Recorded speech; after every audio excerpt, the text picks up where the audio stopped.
যেহেতু এখানে অধিকাংশ বিশ্বের মুসলমানের হচ্ছে সুন্নি মুসলমান, আর ইরান একটি শিয়া অধ্যুষিত রাষ্ট্র, আবার ইসরায়েল হচ্ছে একটি ইহুদি কেন্দ্রিক একটা রাষ্ট্র, সেহেতু এই জায়গায় আসলে মুসলমানদের ভূমিকা কি হবে, বিশেষ করে সুন্নি মুসলমানদের, তারা অনেকেই হতবিহ্বল বা হয়তো চিন্তা করতে পারতেছে না বা ধারণা করতে পারতেছে না সে খুশি হবে না আনন্দিত হবে না দুঃখিত হবে না কষ্ট পাবে, কাকে সাপোর্ট দিবে, এইরকম একটা দ্বিধাদ্বন্দ্বের মধ্যে আছে। ফলত প্রেক্ষাপটটা আমাদের জানা দরকার।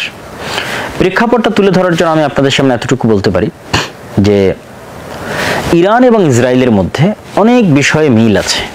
সেই মিলটা হচ্ছে, ইরান যেমন একটি ধর্মভিত্তিক রাষ্ট্র, শিয়া ধর্মভিত্তিক, ইসরায়েলও ঠিক একটি ধর্মভিত্তিক রাষ্ট্র, ইহুদি ধর্মভিত্তিক।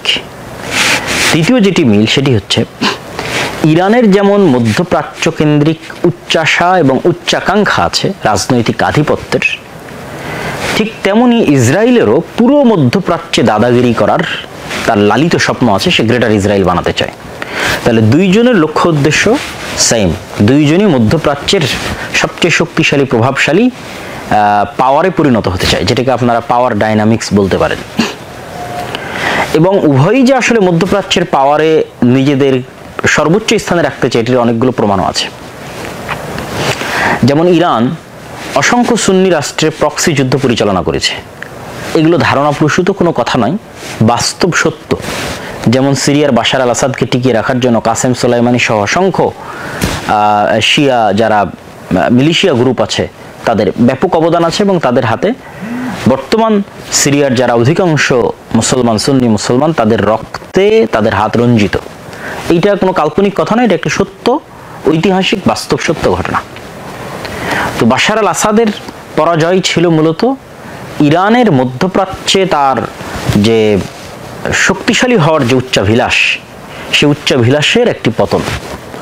ঠিক হিজবুল্লাহর মাধ্যমে প্রক্সি ওয়ার, হুথিদের মাধ্যমে প্রক্সি ওয়ার, এগুলো প্রত্যেকটাই ইরানের যে মিলিশিয়া গ্রুপগুলো, এগুলো ছিল ইরানের নিজস্ব রাজনৈতিক আধিপত্য বিস্তারের একটি ধ্যান এবং ধারণা বা চিন্তা বা চেষ্টা।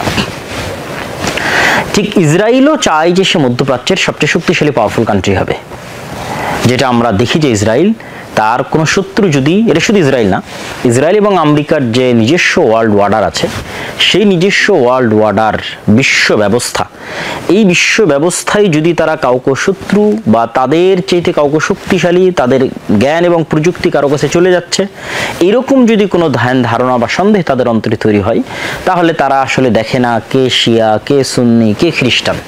তাদের ওয়ার্ল্ড অর্ডারের জন্য যেই হুমকি হবে তারা তাকে টার্গেট করবে। এবং এটার সবচেয়ে জ্বলন্ত উদাহরণ আপনাদের সামনে আছে সোভিয়েত ইউনিয়ন। সোভিয়েত ইউনিয়ন যখন আফগানিস্তান দখল করে নিল, তখন এই আমেরিকাই তালেবানদের, আল কায়দাদের, পাকিস্তানের তাদেরকে অস্ত্র দিয়ে সহযোগিতা করে তাদেরকে সোভিয়েত ইউনিয়নের বিরুদ্ধে যুদ্ধে সহযোগিতা করলো। পরবর্তীতে মুজাহিদেরা যুদ্ধে বিজয় লাভ করে যখন অস্থিতিশীল অবস্থা থেকে একটা স্থিতিশীল অবস্থায় চলে গেল দেশ, ইমারাত ইসলামিয়ার মাধ্যমে, যেটা আমেরিকা কল্পনা করেনি যে এত দ্রুত একটা দেশ অস্থিতিশীল থেকে স্থিতিশীল হবে। তো স্থিতিশীল অবস্থায় চলে গিয়ে যখন আবার ইসলামী শক্তির উত্থান ঘটতে লাগলো আফগানিস্তানে, তখন সেটাকেও তারা তাদের ওয়ার্ল্ড অর্ডারের জন্য থ্রেট মনে করলো, এবং তাদেরই লালিত পালিত, তাদের অর্থ, তাদের অস্ত্র দিয়ে লালিত পালিত মুজাহিদদের বিরুদ্ধে তারাই আবার আক্রমণ শুরু করলো। তাহলে এখানে এই আফগানিস্তানে আপনি প্রমাণ পাচ্ছেন যে আসলে আমেরিকা বা ইসরায়েল দেখে না যে কে খ্রিস্টান, কে ইহুদি, কে শিয়া, এটা দেখে না। তার ওয়ার্ল্ড অর্ডারের জন্য যে থ্রেট, তাকে তারা পৃথিবীর অস্তিত্ব থেকে মুছে দেবে। ঠিক ইরাকের ক্ষেত্রে দেখেন, ইরাকে বলা যায় 2001 সালে যে হামলা, 2003 সালে যে হামলা ইরাকে চালানো হয়, আর আফগানিস্তানে চালানো হয় 2001-এ, আর 2003-এ হচ্ছে ইরাকে। তো এই সাদ্দাম হোসেনের সাথেই কিন্তু 80-র দশকে, 1980 থেকে 1988 সাল পর্যন্ত সাদ্দাম হোসেনের সাথে বর্তমান ইরানের যুদ্ধ চলেছে প্রায় 10 বছর। এবং সেই শত্রুতার কারণে, তথা ইরাক এবং ইরানের ধর্মীয় শত্রুতা অথবা আরব এবং পারস্য জাতীয়তাবাদের শত্রুতার কারণে আমেরিকা যখন ইরাকের উপর আক্রমণ চালায়, তখন কিন্তু ইরান প্রত্যক্ষ এবং পরোক্ষ সহযোগিতা করেছে, সে কিন্তু আক্রমণে বাধা দেয়নি। এবং আমরা দেখেছি আমাদের চোখের সামনে ঈদুল আজহার দিন সাদ্দাম হোসেনকে ফাঁসি দিয়ে হত্যা করা হয়েছে। ঠিক তেমনি লিবিয়া তার যে তেল শোধনাগারগুলো ছিল, সেগুলোতে অযাচিত হস্তক্ষেপ বা স্বাধীন তেল উত্তোলনের সুযোগ যে আমেরিকার ওয়ার্ল্ড অর্ডার আছে তাদেরকে দিচ্ছিল না। ফলত তাকেও রাস্তা থেকে সরানো জরুরি ছিল। এবং 2011-তে যখন লিবিয়ার গৃহযুদ্ধ শুরু হলো, তার ফলশ্রুতিতে মুয়াম্মার আল গাদ্দাফি কিন্তু দুনিয়া থেকে বিদায় নিয়েছে। এখন সিরিয়া বলেন, লিবিয়া বলেন, ইরাকের বলেন, এই বিশাল ভূখণ্ডের তেলের খনি এখন পাশ্চাত্য প্রভুদের জন্য এক প্রকার উন্মুক্ত। এবং ইউরোপের যে রাশিয়ার উপর যে নির্ভরশীলতা সেটি কমানোর জন্য রাশিয়া এবং ইউক্রেন যুদ্ধটাও কিন্তু প্রমাণ করে যে আসলে কে কোন ধর্মের সেটি বিষয় নয়, আমার আধিপত্যের জন্য যে শত্রু আমি তার সাথে শত্রুতা করব। এই কারণে রাশিয়াকে ইউক্রেন যুদ্ধে ব্যস্ত রাখা আছে, যেন সেখানেই রাশিয়া তার শক্তিকে ক্ষয় করে ফেলে, তার শক্তিকে শেষ করে ফেলে। এবং রাশিয়া অলরেডি তার শক্তি কিন্তু ইউক্রেন যুদ্ধের পিছনে ক্ষয় হয়ে যাচ্ছে। তো রাশিয়ার উপর ইউরোপের যে নির্ভরশীলতা, গ্যাস কেন্দ্রিক নির্ভরশীলতা, এই নির্ভরশীলতা কমানোর জন্য যারা ইউরোপের দেশে থাকেন তারা খুব ভালোভাবেই জানেন যে ইউরোপে শীত প্রবণ দেশ, সেখানে প্রচুর পরিমাণে হিটার চালানোর জন্য গ্যাসের প্রয়োজন হয়। তো সেই গ্যাসের নির্ভরশীলতা ইউরোপের উপর কমানোর জন্য যদি কাতার বা এই ধরনের দেশ থেকে গ্যাস নিয়ে যেতে হয়, তাহলে আপনাকে সিরিয়া এবং তুরস্কের মধ্যে দিয়ে পাইপ লাইন তৈরি করে নিয়ে যেতে হবে। সেই পাইপ লাইনটা সিরিয়ায় আমেরিকার পক্ষের সরকার তৈরি না হওয়া পর্যন্ত কিন্তু সেটি নিয়ে যাওয়া সম্ভব ছিল না। দেখা যাচ্ছে এই পাইপলাইন নিয়ে যেতে যদি তুরস্ক বাধা তৈরি করে, তাহলে ইরানের পরবর্তী টার্গেটে তুরস্ক পরিণত হবে, তথা ইরানের পরবর্তী যাকে ধরা হবে সে হচ্ছে তুরস্ক। তো সম্মানিত উপস্থিতি, আমি যেটি বোঝাতে চাচ্ছিলাম সেটি হচ্ছে এখানে ইরান এবং ইসরায়েলের মধ্যে যে যুদ্ধটা চলতেছে এটি আসলে কিসের যুদ্ধ? এটি পাওয়ার ডাইনামিক্স। এটি এরকম না যে হ্যাঁ শিয়া সুন্নিদের খুব ভালোবাসে ইরান, এই জন্য সে ইসরায়েলের প্রতি আক্রমণ করতেছে, সে মসজিদ আকসা মুক্ত করতে চায় এই জন্য ইসরায়েলের প্রতি আক্রমণ করতেছে, সে গাজাকে মুক্ত করতে চায় এই জন্য ইসরায়েলের প্রতি আক্রমণ করতেছে, এরকম না। বিষয়টা এরকম নয়। এরকম হলে যখন গাজার মানুষ ক্ষুধার্ত ছিল, ঠিক আছে, তাদের কাছে খাবার যাচ্ছিল না, পরাজিত ছিল, হামাসের বাঁচার কোনো রাস্তা ছিল না, তখনই যুদ্ধ শুরু হয়ে যেত, কিন্তু তখন হয়নি। ঠিক ইসরায়েলও যে সৌদি, কুয়েত, কাতার, বাহরাইন তাদেরকে রক্ষা করবে এই জন্য সে ইরানকে ধ্বংস করতেছে, ইরানের পরমাণু অস্ত্রের যেন মালিক না হয় এই নিয়াতে সে চেষ্টা করতেছে, এটিও কিন্তু না। তারা আসলে দুইজনই মধ্যপ্রাচ্যের প্রভু হতে চায়, একজন ইহুদি ধর্মকেন্দ্রিক এবং আরেকজন শিয়া ধর্মকেন্দ্রিক, এবং দুইজনই মধ্যপ্রাচ্যে অবস্থিত অন্য দেশগুলোকে শত্রু জ্ঞান করে। আমি জানি না মধ্যপ্রাচ্যের অন্য দেশেরা এই নলেজটুকু তারা রাখে কিনা যে আসলে ইসরায়েলও তাদেরকে শত্রু জ্ঞান করে এবং ইরানও তাদেরকে শত্রু জ্ঞান করে। এখানে যেই আসলে টিকে যাবে সে পরবর্তীতে এই পুরো মধ্যপ্রাচ্যে আধিপত্য বিস্তার করবে। তো মধ্যপ্রাচ্যে আধিপত্য বিস্তারের একটা ধর্মভিত্তিক রাজনৈতিক দ্বন্দ্ব হচ্ছে ইরান এবং ইসরায়েলের এই দ্বন্দ্ব। এবং ইরান এবং ইসরায়েলের এই দ্বন্দ্বে আমাদের যেটি সবচেয়ে বেশি শিক্ষার আছে সেটা হচ্ছে, দেখেন ইরানকে বারবার ডোনাল্ড ট্রাম্পের যে টুইট, আপনারা এক্স, এখন তো টুইটার না, এক্স প্ল্যাটফর্মে গিয়ে যদি আপনারা ডোনাল্ড ট্রাম্পের লাস্ট 4-5টা পোস্ট দেখেন, তাহলে সেখানে তিনি স্পষ্টভাবে একজন প্রেসিডেন্ট পদের জায়গা থেকে স্পষ্টভাবে থ্রেটমূলক বাক্য উচ্চারণ করে তিনি বলছেন যে আমি বারবার ইরানকে বলেছি যে তোমরা একটা পারমাণবিক চুক্তি করো, ঠিক আছে, আমাদের সাথে নেগোসিয়েশনে আসো, না হলে 60 দিনের সময় 61 দিন থেকে তোমাদের খবর আছে, অমুক আছে তুমুক আছে, আমেরিকা বিশাল অস্ত্রের অধিকারী, ধ্বংস করে দিবে, শেষ করে দিবে, অসংখ্য, মানে সব ভয়াবহ রকমের সব থ্রেট। তাহলে সারমর্ম কথা কি, ইরানের যে পারমাণবিক যে প্রযুক্তি অর্জনের যে অভিলাষ সেটি যেন পূরণ না হয়।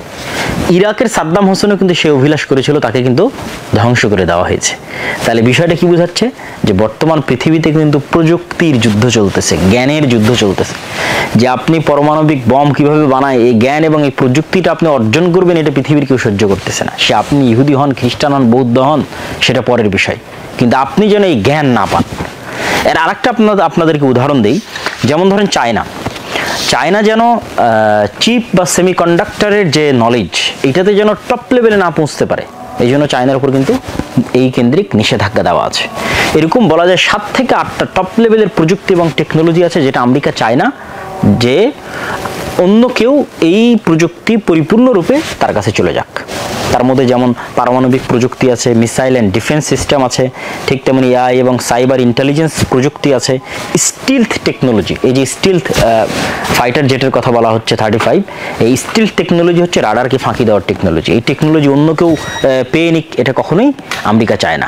ঠিক তেমনি সেমিকন্ডাক্টর এবং চিপ তৈরির যে প্রযুক্তি, এনভিডিয়া বা ইন্টেল এরকম আমেরিকান যে কোম্পানিগুলো আছে তারাই টপ লেভেলের। আমাদের মোবাইলের মধ্যে যে চিপ থাকে, কম্পিউটার এবং ল্যাপটপের মধ্যে থাকে, এটা কিন্তু পুরোপুরি আমেরিকার একচ্ছত্র নিয়ন্ত্রণে, যেটার 50% তৈরি হয় তাইওয়ানের সাথে চায়নার দ্বন্দ্বটা কিন্তু এই কেন্দ্রিক।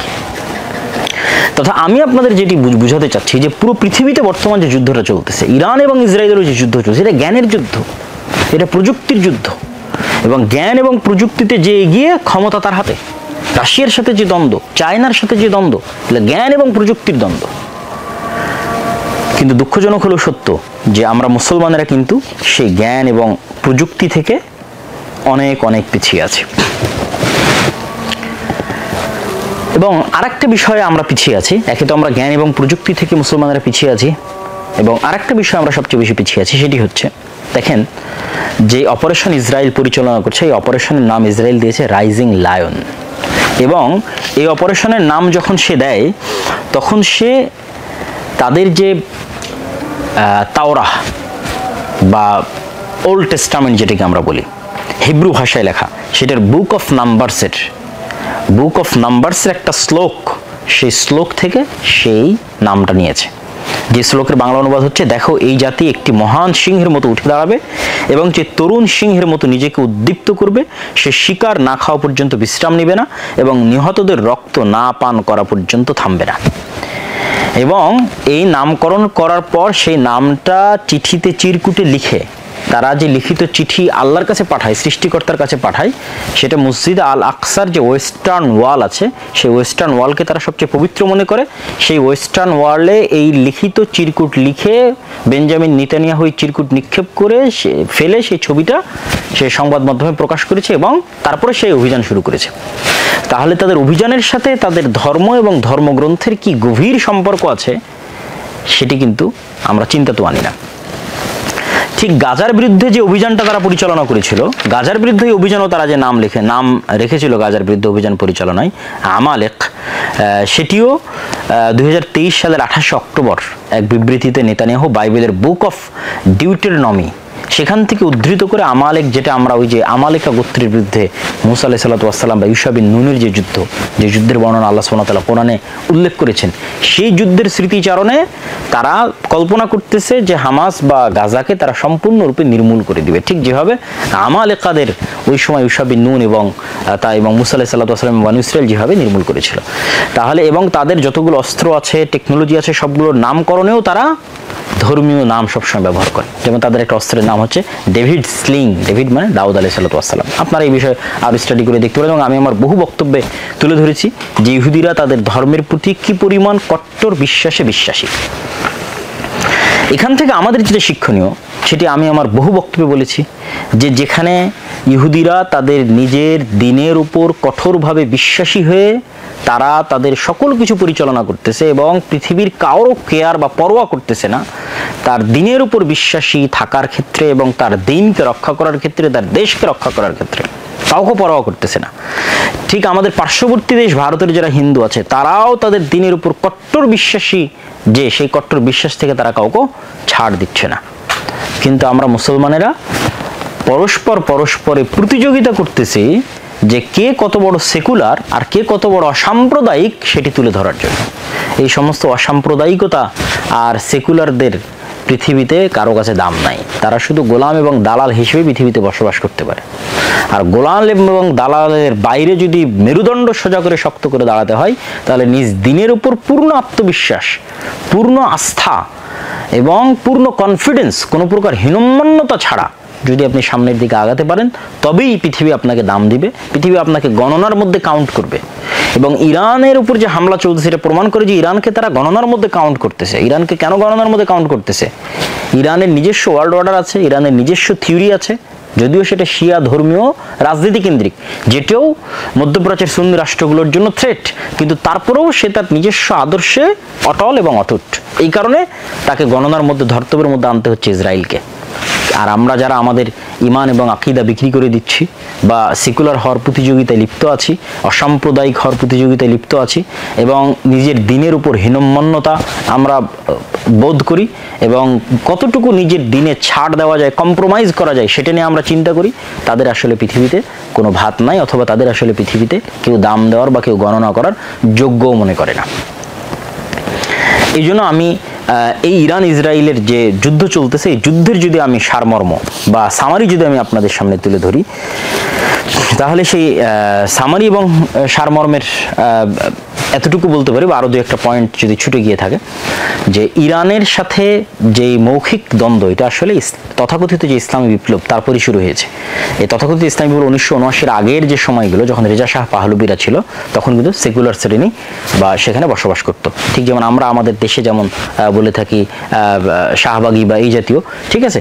তো ইসরায়েলও কিন্তু চাচ্ছে যে ওই জাতীয় কেউ ইরানের ক্ষমতায় আসুক, যে সেকুলার হবে, অসাম্প্রদায়িক হবে, ছাড় দিবে, কম্প্রোমাইজ করবে, এবং ওই রেজা শাহ পেহলভির বংশধরদেরকে পুনরায় ইরানে বসানোর জন্য কিন্তু তারা চেষ্টা করতেছে। তো আসলে আমেরিকা এবং ইসরায়েলের যে সমগ্র পৃথিবীব্যাপী যে নিজস্ব একটা ওয়ার্ল্ড অর্ডার, এবং এর বিরুদ্ধে যদি কেউ দাঁড়ায় তারা তাকে ছাড় দেবে না, এটি ঠিক। এবং হয়তো পরবর্তী টার্গেটে তুরস্ক পরিণত হতে পারে, পাকিস্তান, এবং ধারাবাহিকভাবে সৌদি সহ অন্যান্য ইসলামী মুসলিম যে দেশগুলো তারাও আসবে। তো এইটার ক্ষেত্রে আসলে মুসলমানদের করণীয় কি? তাদের যে শক্তি, সেই শক্তির সামনে দাঁড়ানোর মতো মুসলমানদের নিজস্ব শক্তি তৈরি করার চিন্তা থাকতে হবে। যে আপনি শুধু আমেরিকা থেকে অস্ত্র কিনবেন, সেই অস্ত্রের সফটওয়্যারও তাদের কাছে, ঠিক আছে। সেটা আপনি নতুন করে সেই অস্ত্র তৈরির যে টেকনোলজি, সেটাও সে আপনাকে দিবে না। আবার সেই অস্ত্র যদি আপনি তার বিরুদ্ধে প্রয়োগ করতে চান, সেটির অনুমতিও সে দিবে না। সেই অস্ত্র যদি আপনি ইসরায়েলের বিরুদ্ধে প্রয়োগ করতে চান, সেটির অনুমতিও সে দিবে না। হ্যাঁ, পাকিস্তানের কাছে আমেরিকা যে অস্ত্রগুলো বিক্রি করে, সেটির জন্য ভারতের বিরুদ্ধে ব্যবহার না করা যায়, সেই শর্ত দিয়ে থাকে। তাহলে শুধু অস্ত্র কেনার প্রতি যদি নির্ভর করে, আমি যে সামারিটা করতেছি, যে বর্তমান বিশ্বে প্রযুক্তির যুদ্ধ চলতেছে, জ্ঞানের যুদ্ধ চলতেছে। ইরানের উপর আক্রমণ করা হচ্ছে শুধু এই কারণেই যে সে জ্ঞানের দিক থেকে তার পরমাণু বিজ্ঞানীরা পারমাণবিক জ্ঞান অর্জন করে ফেলতেছে, এই কারণে আক্রমণ হচ্ছে, জ্ঞানের যুদ্ধ।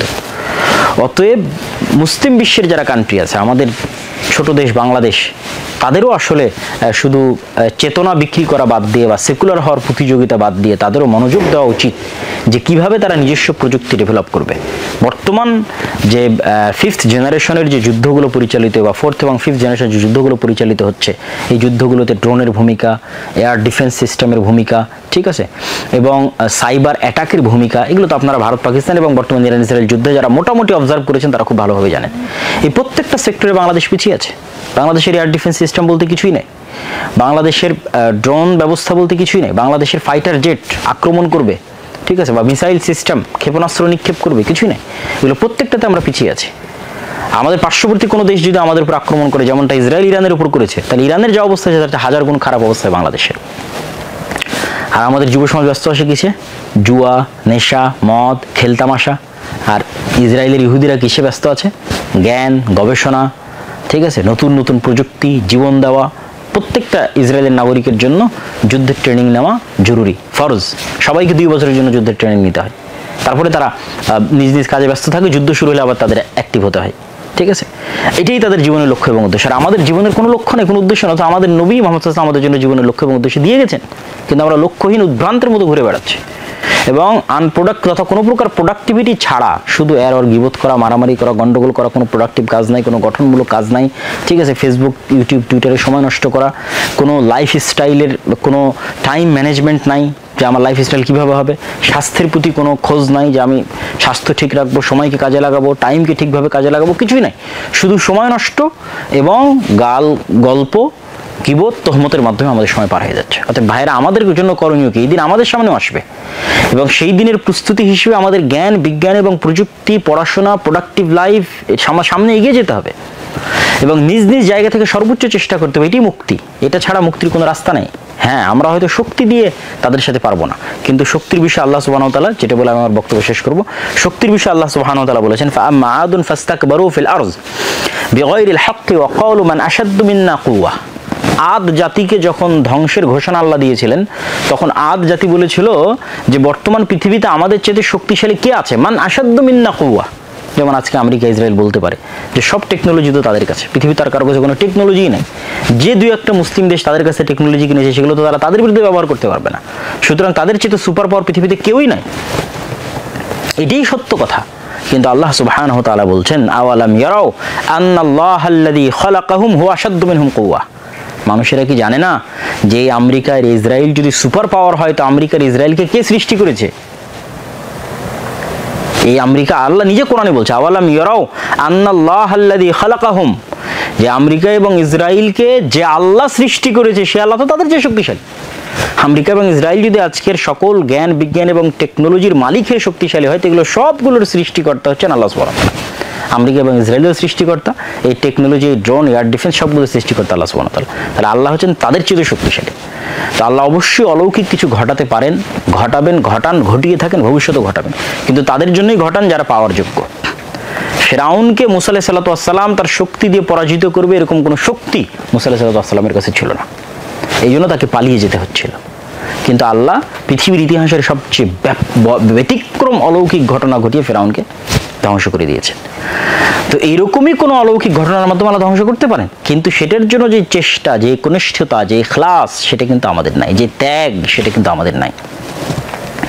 আমাদের যে ইউরোপীয় উপনিবেশ, পুরো মুসলিম বিশ্বের সকল মুসলমানদের সমস্যা হচ্ছে, উৎস হচ্ছে ইউরোপীয় উপনিবেশ। এই যে আফ্রিকায় যে সমস্যা, ইব্রাহিম ট্রাওরে, ঠিক আছে, বুরকিনা ফাসোর যে আফ্রিকান মুসলমানদের উপর যে ফ্রান্সের যে উপনিবেশ, ঠিক আছে, যে আপনার টাকা কেন্দ্রীয় ব্যাংক, ফ্রান্সের কেন্দ্রীয় ব্যাংকই রাখতে হবে, অসংখ্য যে শর্তগুলো, এটা না দরকার, আমরা আরেকদিন আলোচনা করবো ইনশাআল্লাহ।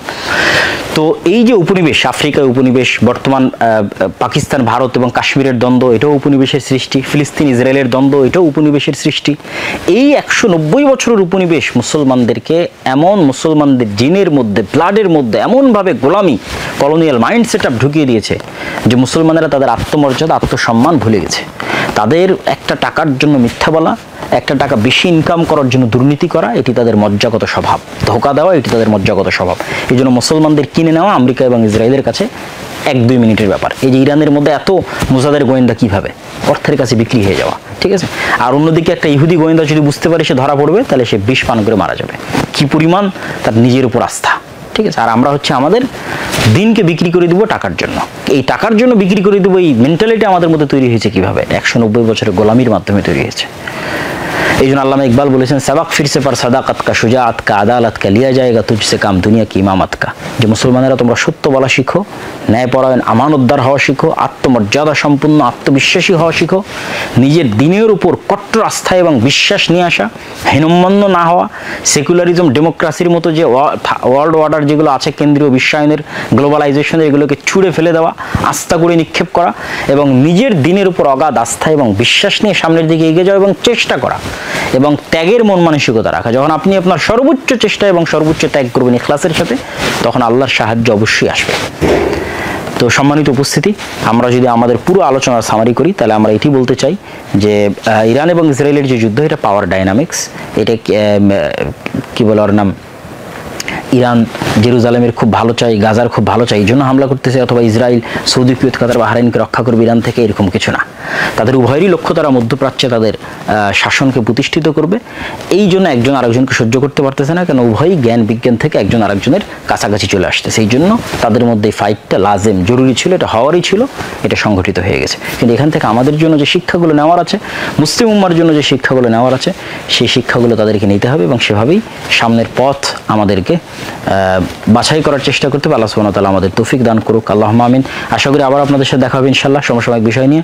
আসসালামু আলাইকুম ওয়া রাহমাতুল্লাহি ওয়া বারাকাতুহু। আর হ্যাঁ, একটা কথা বলতে ভুলে গেলাম, সেটি হচ্ছে আমাদের মাসিক আল ইতিসামে আপনারা নিয়মিত এরকম সমসাময়িক বিষয়, আমাদের লেখনী, সম্পাদকীয় সবকিছু পান এবং পেয়ে থাকেন। অতএব মাসিক আল ইতিসাম নিয়মিত পড়ার চেষ্টা করুন, ওয়েবসাইট থেকে হোক অথবা গ্রাহক হওয়ার মাধ্যমে হোক, এজেন্ট হওয়ার মাধ্যমে হোক। এটি আপনাদের কাছে উদাত্ত আহ্বান থাকলো। আসসালামু আলাইকুম ওয়া রাহমাতুল্লাহি ওয়া বারাকাতুহু।